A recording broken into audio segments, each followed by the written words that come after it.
Hey everyone. Today I wanted to talk about Disney's Aladdin, the original movie starring Robin Williams as the genie. And I want to take it as a work of art itself. Let's forget the follow-ups, any TV shows that came afterwards, Aladdin 2 or 3 or whatever. So in that first movie, we meet the genie, and we know that he is at least 10,000 years old because when he first comes out of the lamp, we hear him say, 10,000 years will give you such a crick in the neck as only Robin Williams could. And I think this is actually room to play. There's a lot of ideas here that come to mind because we don't know the genie's backstory. We never really do. We do know that he is quite an oddball, quite a character, but 10,000 years ago, or maybe longer, maybe he wasn't.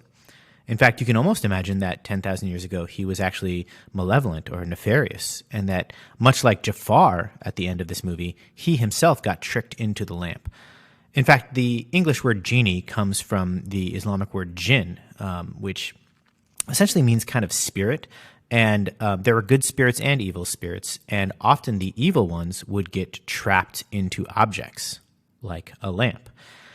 And you can also imagine after 10,000 years, not only do you get a crick in the neck, but perhaps you go a little crazy, right? A little goofy. And certainly the genie is a goofy character.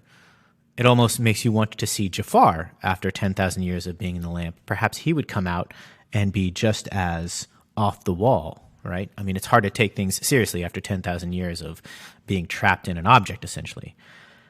So again, we don't really know the origin story of the genie, but it does kind of make the mind wander, right? It makes you think, who was this character? How did this jinn or this character get locked into the lamp? Why? Was it because he was evil and bad, like Jafar, and he had to be tricked in there? Was there some other story? Again, I'm taking the Disney work of art just by itself. I know that there's actually a deep tradition and lore here that Disney is pulling from, and I think there is in that lore.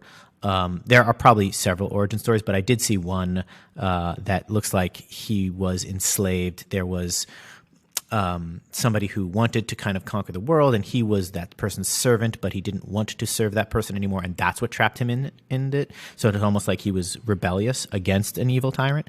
Again, I didn't look into that. Again, it's probably the kind of thing for a real historian or storyteller. I just wanted to look at the Disney movie by itself and get you to think, what was the origin story of that genie, the one from the Disney movies? Okay. Thank you very much. As always, please like and subscribe.